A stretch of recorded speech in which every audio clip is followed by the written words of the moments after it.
Okay, so in today's demonstration, we're going to explore continuing to work with compositions and then incorporating compositions into larger compositions. In this particular instance, we're going to be working with a video file called Business on the Go. And this is just something that I played around with. This is a file that's not a completed one. It's obviously like a demo work in progress. But this little object here, we want it to track his head the whole way from the car to the jetliner, okay? And so we're going to use that Business on the Go video that you'll download from Blackboard. It's called Business on the Go, MOV. Okay, good. Yeah. I found it.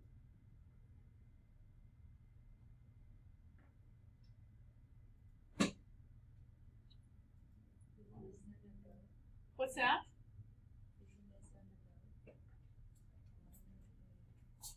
Business on the Go. How do you implement that After Effects? Huh? How do you implement the? I'll walk you through that. We're just going to start from scratch. I'm going to create a brand new project and walk you through importing that asset and then creating the asset visual element that we're going to incorporate into that, okay? So for this exercise, we're also going to explore how to create a new project from an already existing video file. So instead of creating a new composition and then adding the video to that, we will begin it from the video and then add content to that video. And when you start a new composition from video content, it automatically creates the appropriate dimensions and specifications for that video file. So it just starts it as, finished, clean video that you're going to add stuff to however you want by using layers in the timeline. And I apologize. I wish I had could have found a better version to show you of kind of the goal that we're shooting for, but hopefully explaining it will suffice. I'm going to close this project, and we'll get started with a new one. And you'll want to also download a file called Indian Territory. I've imported this video in my After Effects. Awesome. I've done it. Fantastic.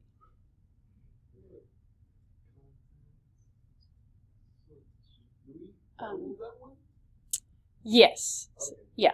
So just download this image just to your desktop or someplace where it's easy for you to find it. An image or something? It's a JPEG image. Yeah. If you just right-click it and choose Save Image As, and then just give it a destination where you can find it.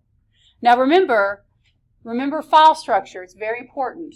So when you go ahead, if you want to go ahead and create a new project for this, then you can create a folder for it. I'll create one on the desktop.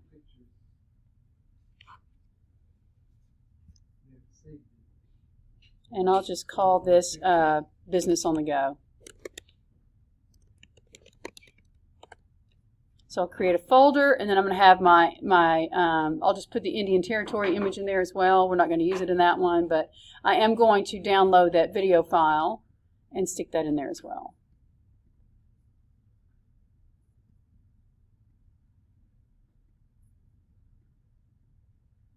Okay.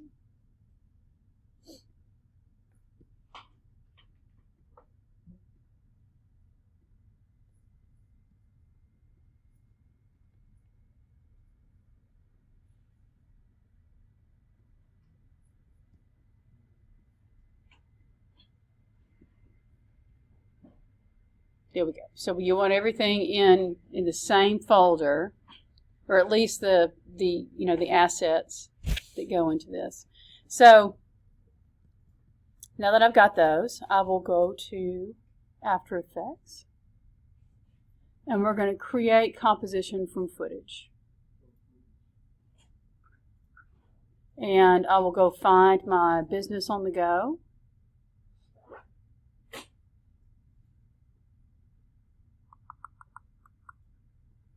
MOV file and hit open.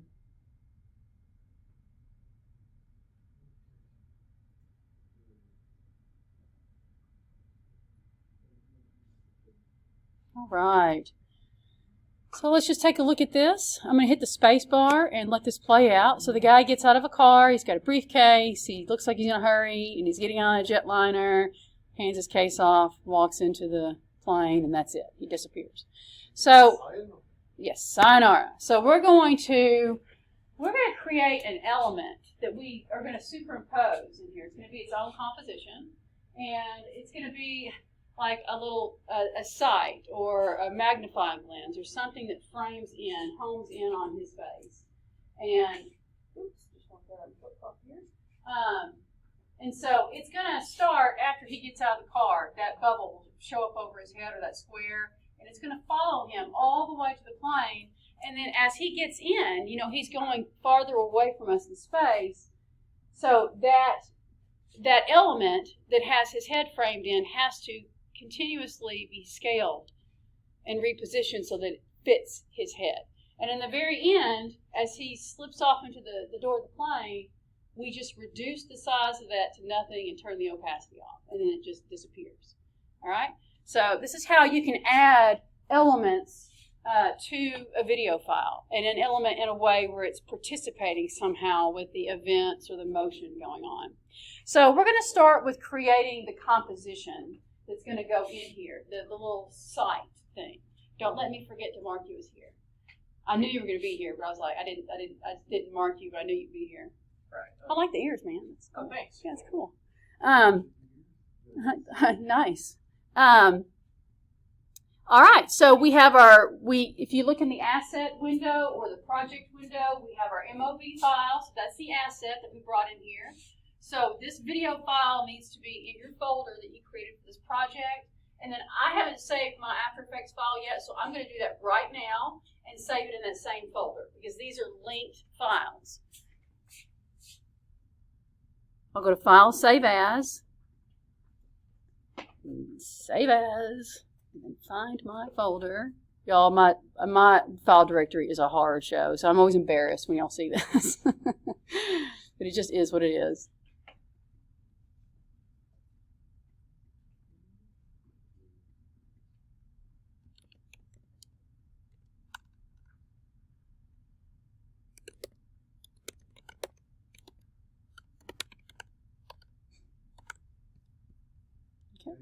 So it's going to be in that same folder. All right, so now we're going to create our composition. All right, and that's going to be the separate element. So we're going to do that on a shape layer. All right, and we can do that pretty easily just by going, I'm going to deselect the movie layer. All right, make sure that's not selected. And then when I go to select my, my drawing tool and come over here to the composition window and start drawing, it's going to create a brand new shape layer for me. So we should be feeling pretty comfortable about shape layers. It's just really how you create your own visual elements and design them in After Effects. You use shape layers for that. So I want to adjust. I want to make some changes to this visual element. I'm going to lock my Business on the Go layer because I don't want to, select it and scoot it, or change its position in any way. But right now, actually, I'm not going to do this on a shape layer. I don't know what I was thinking. Delete that. And all you have to do to delete a layer is select it and delete it. It's almost scary how easy it is to delete a layer because it doesn't ask you if you really want to do this or not. So that can be a little nerve-wracking. All right, so I'm going to create a brand new composition. And this composition doesn't need to be very big, okay, because it's just a small element that we're going to be working with. So let's make this, I don't know, 300 pixels by 300. We want it to be square, or it can be circle too. It's up to you, but the dimensions will always be square. And let's see, what is the duration of this? It's about 10 seconds. So let's make sure the duration of this visual element lasts at least 10 seconds. We can always go back and, alter or change the settings if we need to. And let's give this composition a name. Okay, I'm sorry. I'll get right with you. I'm just going to name it Sight. Yeah, because it's kind of like a, like a view. What would you call that? Like a VR? No, like when you're tracking something. Yeah. We'll just call it, I'm just going to call, you can call it GPS if you want. I'm going to call mine side. All right, so here is my new composition, and I just named it Site. So now I'm going to use my rectangle tool. I'm actually the rounded rectangle. I don't want to have real crisp corners, and this will give us an opportunity to experiment with rounded corners. So here's my shape with rounded corners. There is a way that you can you can alter the degree of the corners even more. I got to find that. It's in here somewhere.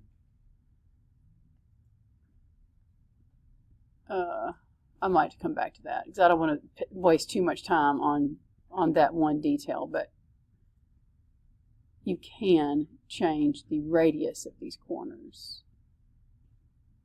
Yep. I thought double clicking, that just made another one. Scale, rotation. I bet it's right under here under rectangle in the properties. Rectangle path. Roundness. So if you want to adjust the roundness, you can do it through its special editing or properties that can be edited or animated. So I'll make mine look like that.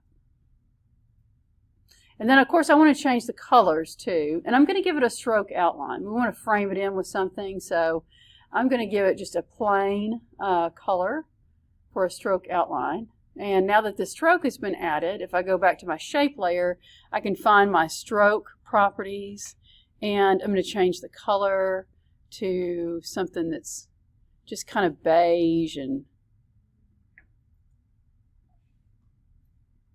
plain. So that'll do.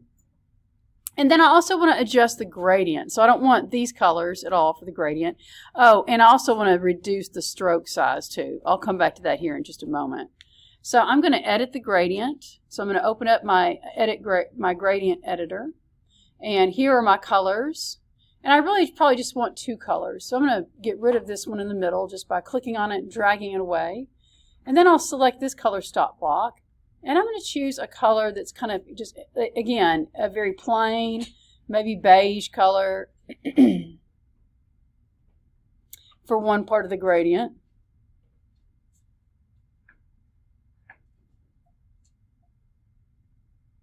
Maybe something like that.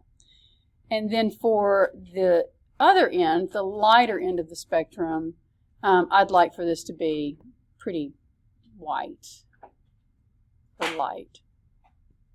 And you can always adjust, the appearance of the gradient after you've applied the colors the way you want. So you can, you can adjust the radius or the banding of the color however you want. I'm going to also adjust the stroke width. I don't want it to be that big, so that's good. And I'm also going to lower the opacity of the fill.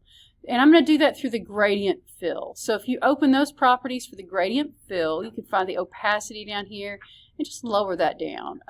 Maybe, let's take it down to, we want it to be really subtle. We just want it to appear like glass maybe, so we can still see through it pretty well, but like a smoky glass.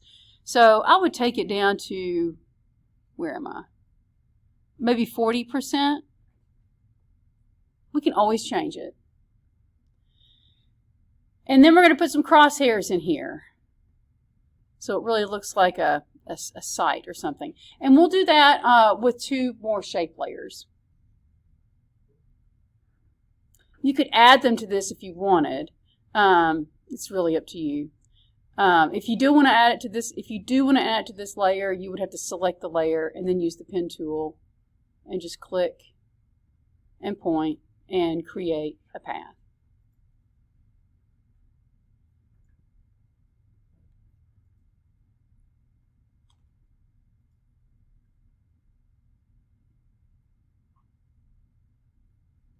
And I'll use the pen tool again to, oops.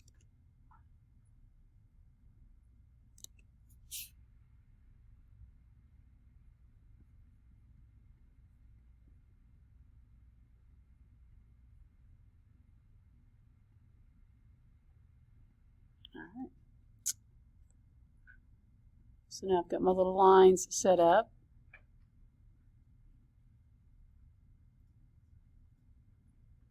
And I might lower the opacity of these lines as well.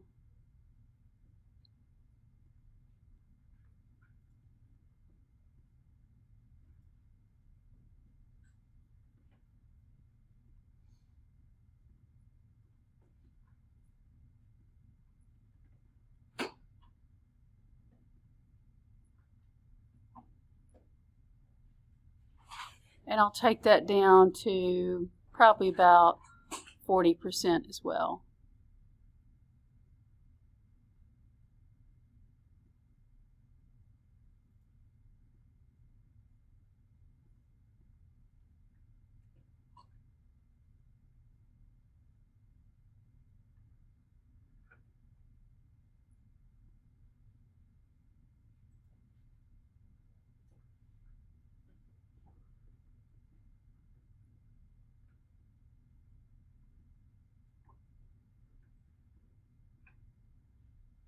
All right, so now we have our composition. And I might just scale the whole thing up. I'm selecting all of its parts and pieces by collapsing the shape layer that all these pieces are built on, and that selects all of the elements on that layer. And I'll hold the Shift key, or actually I'm not even going to scale it that way. I'm going to scale it right through the Properties window and make it kind of fill up this composition window. And that way it won't have a huge selection box in our new composition. So there we go. So that is the site element that we will use. And it's in its own composition. So after you've done that, now we're ready to go back to our business on the go. And we're going to add this to our composition, the composition that we just made. So you're going to grab the site composition and select it and just drag it over to the workspace. It's going to be pretty big, that's okay. And we're going to scale it down.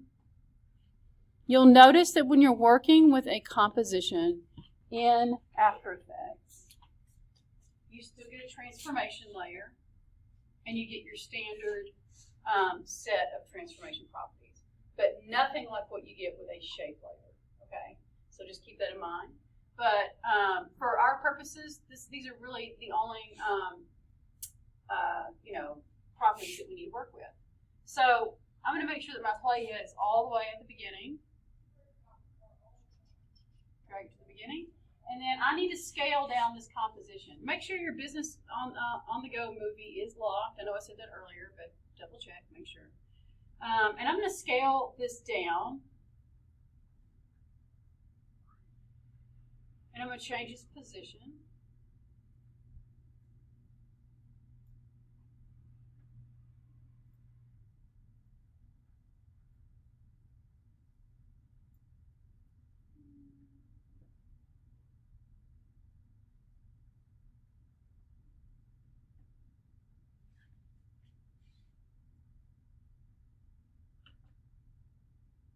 Something like that. So that's where it's going to be at the beginning of this composition. All right. And this is we need to animate the position, the rotation. We won't be rotating anything really, but we are going to animate position, scale, and opacity. All right. We're not quite ready to set a keyframe for the opacity, so we won't worry about that just yet. But we will go ahead and set one for position and scale at this place in the timeline. That's really important because we want to mark the spot of where that element lives.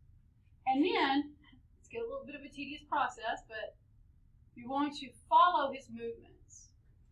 Now, this is going to require you to think about that tweening effect that happens in between keyframes. So his head starts here, it dips down, and then it moves right back up. So my rule for tracking an object like that and knowing where to set those keyframes is to look for what I call those sweeping movements. And that's when the object moves and hits a stopping point, even if it's just for a split second, and then it might change trajectory, going up or back or to the side. That is a place for a keyframe, all right? And that is a place where a keyframe is going to happen when I reposition this object to fit right over his head right here. And it's kind of hard to see, but a motion path just got created when I did that. And a keyframe got created in the timeline. And this allows that shape to follow his head. Now, you have to watch it closely, and you have to work really closely with the scrubber or the playhead.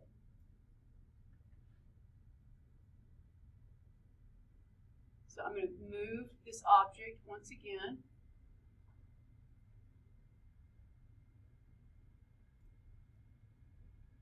I'm going to move him out just a little bit more. Move the object some more. He's going to come closer to us momentarily, which is going to require us to set a keyframe for his new position and scale that composition up so his head will still fit inside of it. Check your work often. Make sure that things are moving the way you want them to. Because if you find an error later on, it could require you to have to go back and redo a lot of work. So don't do that to yourself. So say I'm using down here. Oh, took me out there.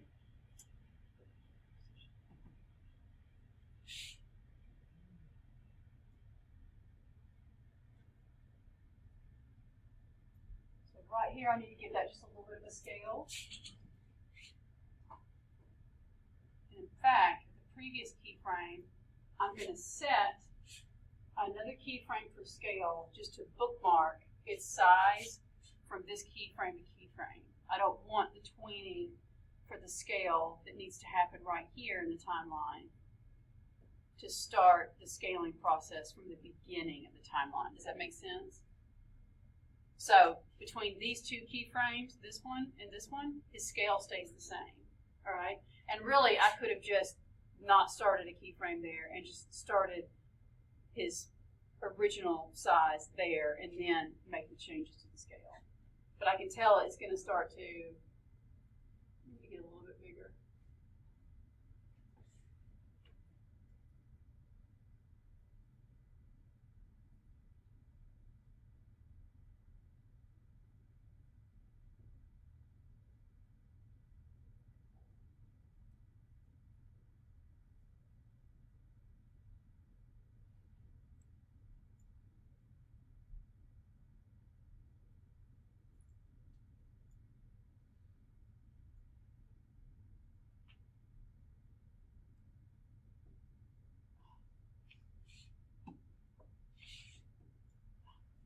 Double click on the composition, it will take you into that composition. That's what's happening to me. So there's a part here where as he walks away from the car, his head kind of goes up higher. So you want to elevate that.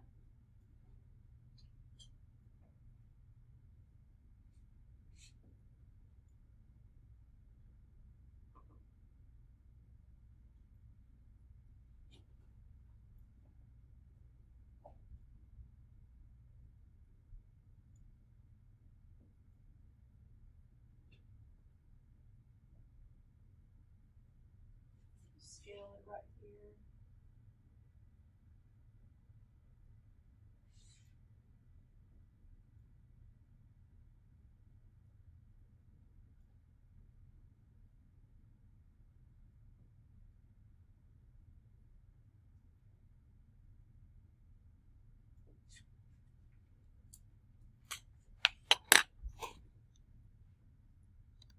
Keyframes are really easy to delete too if you need to. So just select them and hit delete.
How's it going, everybody? We're all just being so quiet, clicking away.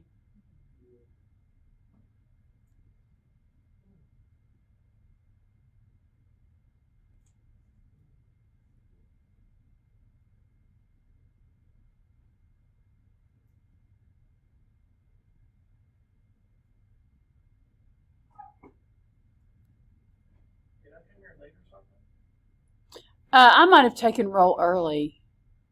Yeah, you were not late. I think I might have taken roll at 1:30, not realizing what time it was. Because class really doesn't start till 1:40, or whenever I get my act together.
So this last part where he's getting ready to get into the plane, this is where the scaling really starts to speed up. And his movements, because his head bounces around a lot. So you have a lot of keyframes close together.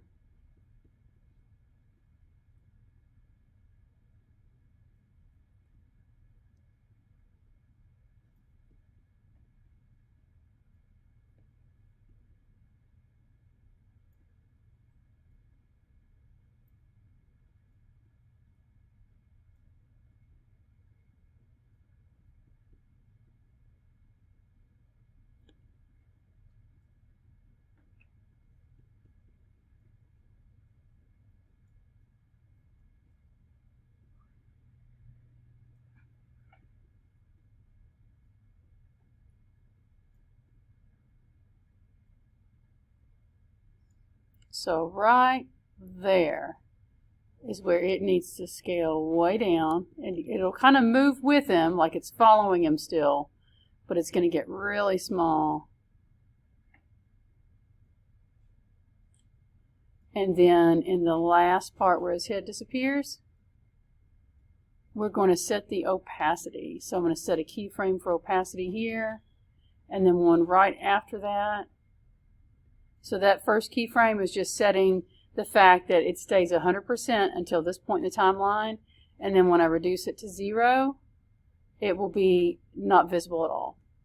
And now I'm going to deselect everything so that we don't have to see the motion path when we play this. And if you hit the space bar, I'll just let it play through.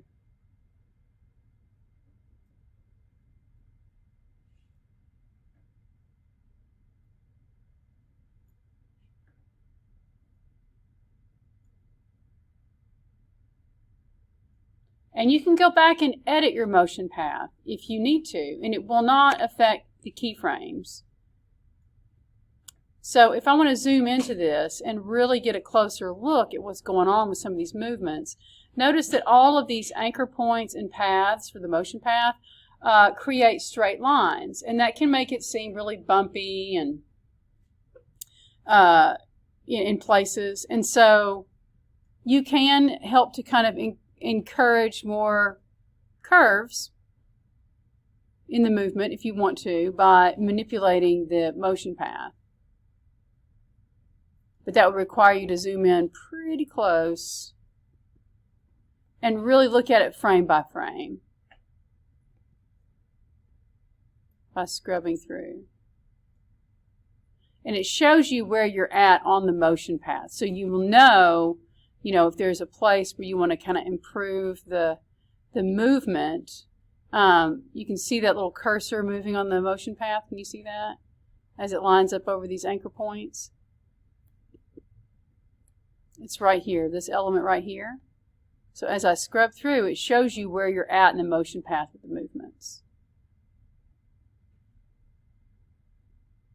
And then you can select the motion path and you can convert those anchor points to be curved. And that gives you a little more control over how that object dips and moves through the space.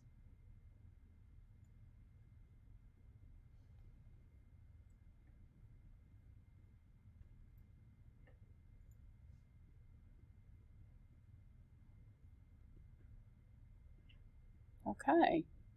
What y'all think about that? Did y'all learn something new? Yeah? Is this making sense to you, though? This process of, layering content in the composition window and how you go about building these other elements, as separate compositions, and why we do it that way. Why we wouldn't just build this in there and then try and pick it up and move it around, because a shape layer has multiple parts to that layer, and that's a lot to have to maneuver. And so when we package it up like that, it's a lot easier to move that object around. Okay, so let's go back and look at just simple shape layers. I want to show you some other effects that you can apply to visual elements that you create. We're going to just work with a simple line, a dashed line, and we're going to make it look like it's three-dimensional. And we're just going to play around with some of the features that are built into a shape layer that we can animate. That will allow us to animate, like, for instance, a dashed line that moves. Like it's on a train, or a train on a track.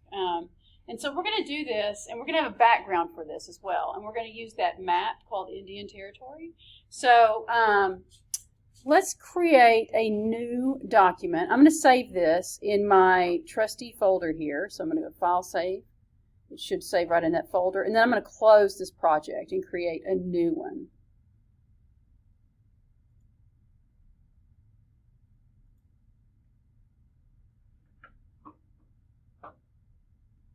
And this new one is going to be more of a standard size of document.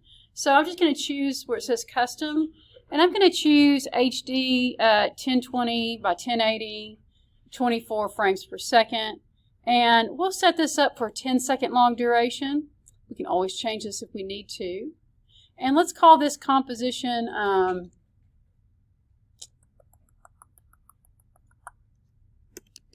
Making Tracks.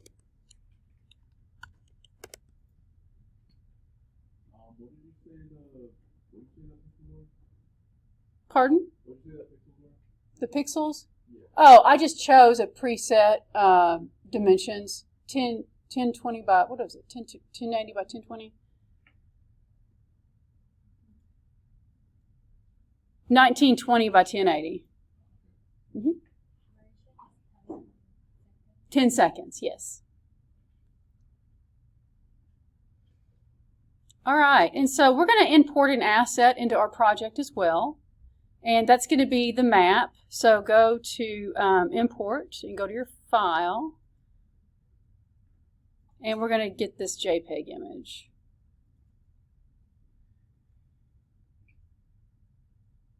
And we are going to, it brought it in as a composition. I guess we could just use that instead of use the Making Tracks one. This is already a composition, so I think it's actually kind of good to go. We'll just use that. I'll delete this one because I don't need it now. I really expected it just to bring it in as a JPEG, but that's fine. So here is our composition. And it's just going to be a background element. We're not going to animate any part of this, but we are going to add something to it that's going to interact with the scene or participate in it in some kind of meaningful way. So since we're going to be doing a lot of drawing and clicking around on top of this, let's go ahead and lock this layer.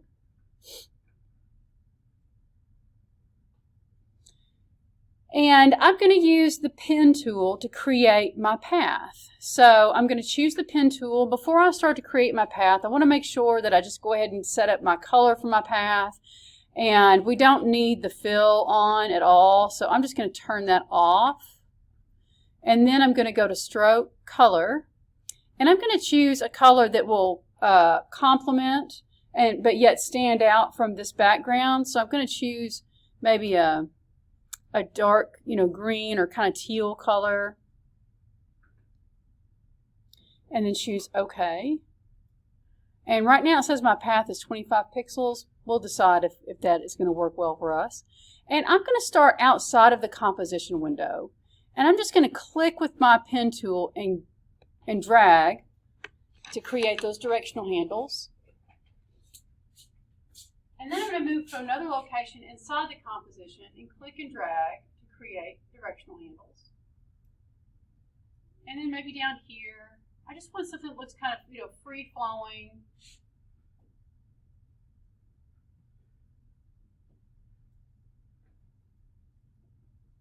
And then I'll finish it here.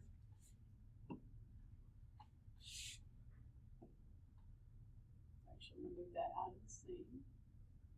Use the directional handles to give it some, some dips, some nice curves and hills, kind of like a roller coaster.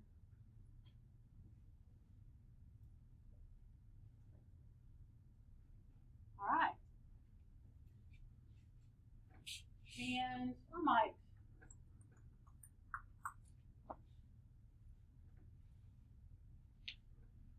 might increase that stroke weight just a tiny bit.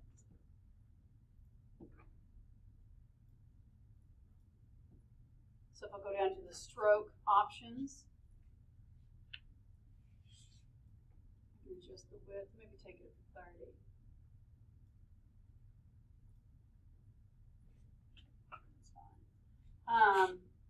And then we're going to give it some dashes. So I'm going to, right now when I open this dashes property, nothing happens because we haven't added any dashes. So I'm going to add some dashes by hitting this plus sign, and then that tells us that, or we're telling this property that we'd like to add some dashes. And so once you do that, then it opens up the dash and the offset. And you just really want to play around with these until you get a dash width or length that you like. And I'm not going to worry about the offset right now.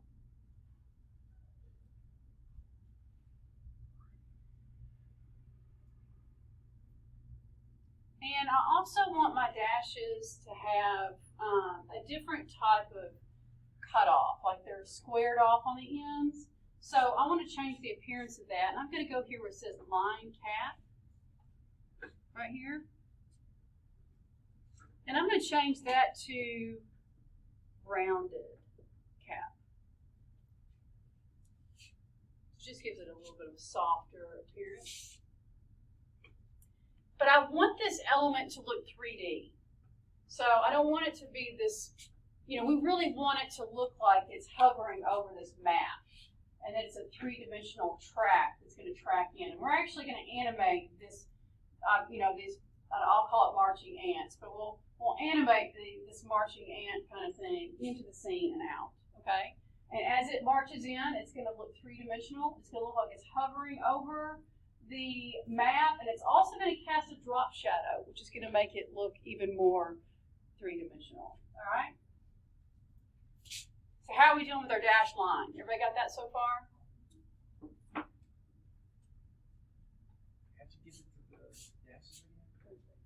Okay, open up the contents, and is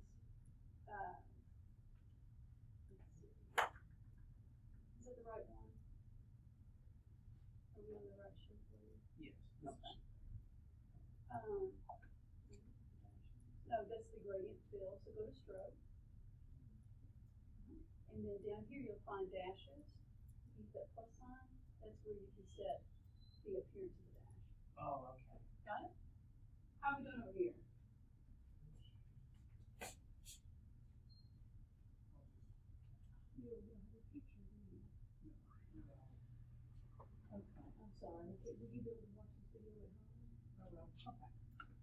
all the stuff will be like this, including the video.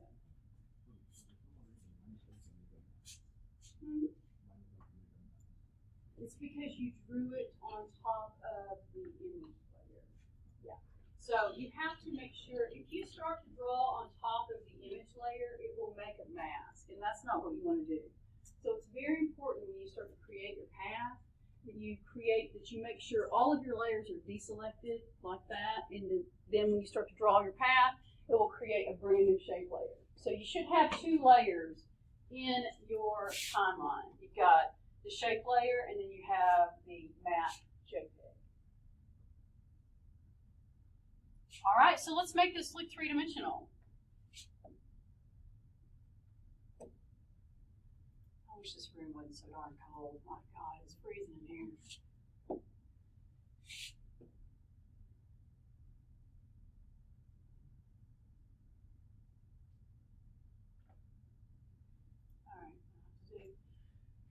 All right, so we're going to apply some effects to the stroke here. So I'm going to open the shape layer back up.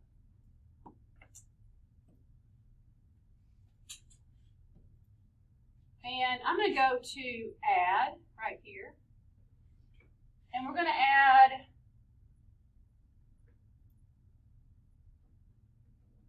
I think it's here. Y'all see it? I don't think it is. I thought it was in here though. I could have sworn it was. Okay. We're going to add it through here, up here in the menu bar, Effect. And we're going to add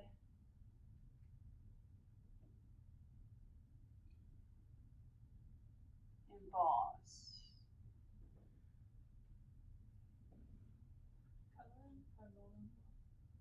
I'm sorry? There were 2 embosses. Were there? Okay, I just saw one that said Emboss, and that's the one I grabbed. When you apply the effect, it will show up in that layer. So it's important that you have your target layer selected when you apply an effect, so it will know where that effect needs to land. So here is my effect that just popped in here. Let's open that up and see what we have. So there's the Emboss properties, and so I'm going to just make some little changes here. I'm going to change the relief of it to make it look a little more 3-dimensional. I'm going to adjust the contrast. Thought it was. Maybe not. I'll get back to that. And I want to blend with the original object. That will give it a softness that makes it look much more 3-dimensional. So that blending is a big deal. And what that blending does is it's just applying a kind of an opacity effect with those stacking shapes to make them look more blended. And make sure you got your direction the way you want it. Let's see, I don't want my shadows casting beneath my object, so I think I'm going to set it this way so that it looks like the light is hitting on top of the track and that there's shadow underneath. But that's not all the shadow that we're going to have. That's just to define the shape itself. So now let's add a drop shadow. All right, I'm going to go back here to my trusty Add button and see if there's a shadow in there. I thought for sure that would be such a common thing. It seems like that's something they would just have at the ready right here, but it's not. It's okay. So go back to Effect, and this time we're going to go to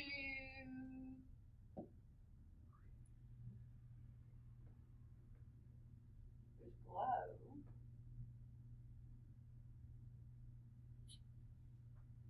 Now Glow should be with drop shadow. Let's do simulation. Perspective. Drop shadow. It's under perspective. Kind of makes sense. Okay, so now we have a new effect that has been applied. And so if I open my effects properties layer, we now see Emboss, which you've already applied and edited. And now we have drop shadow. So now we want to adjust the drop shadow so that we can see it better. So we're going to adjust the direction of it. So we're going to put it down below the track.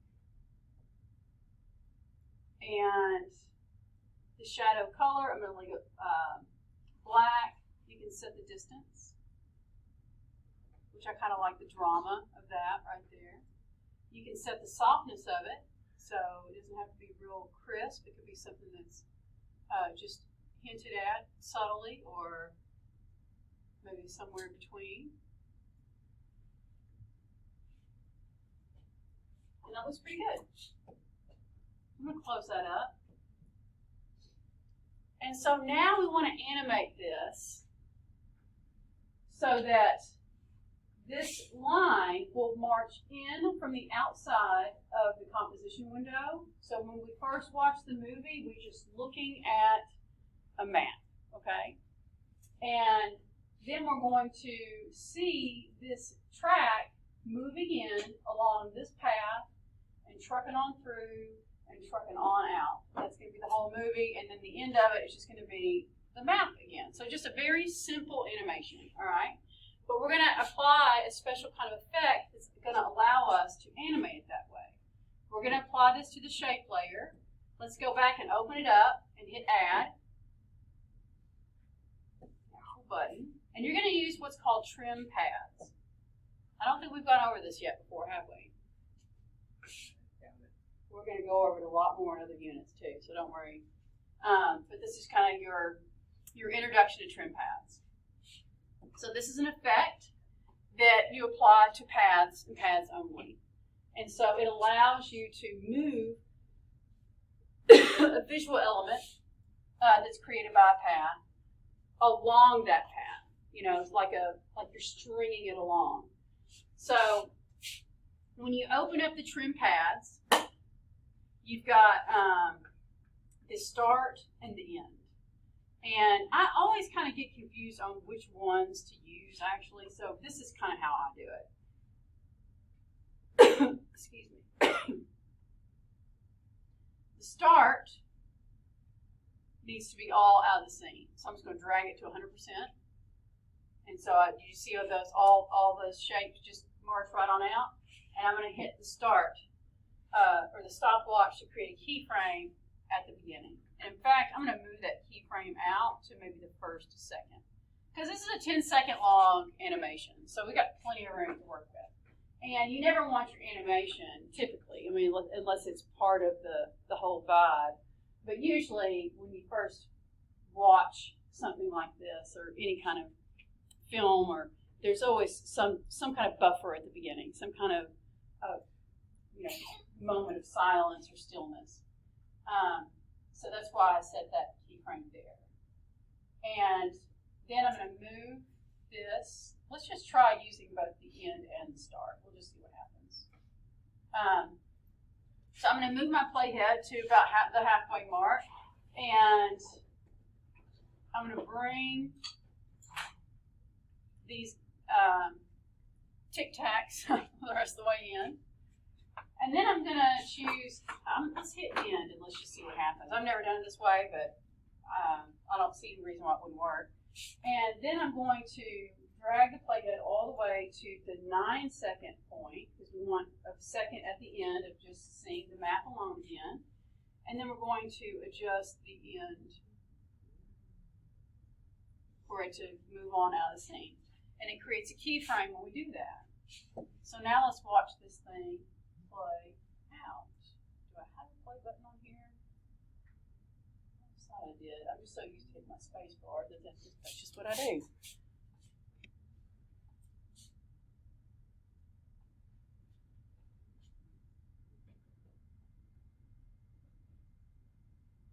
And here we go. So just a simple animation. But I just wanted to give you, some examples of, things that you can do with shape layers and things that you can do just by,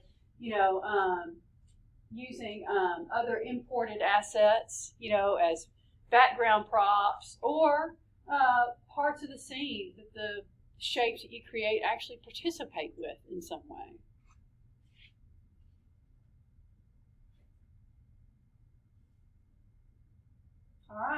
So those are the two things that I wanted to cover today. I'm going to cut class a little bit short because I got a couple of things I need to do before I can leave today. So I hope y'all enjoyed today's demonstration and got some good stuff out of it. On Thursday, I think we'll probably wrap up this unit and start on the next project. So anyway, have a great rest of the day. I will have this video uploaded for you in Blackboard later this afternoon. Thanks. Thank you.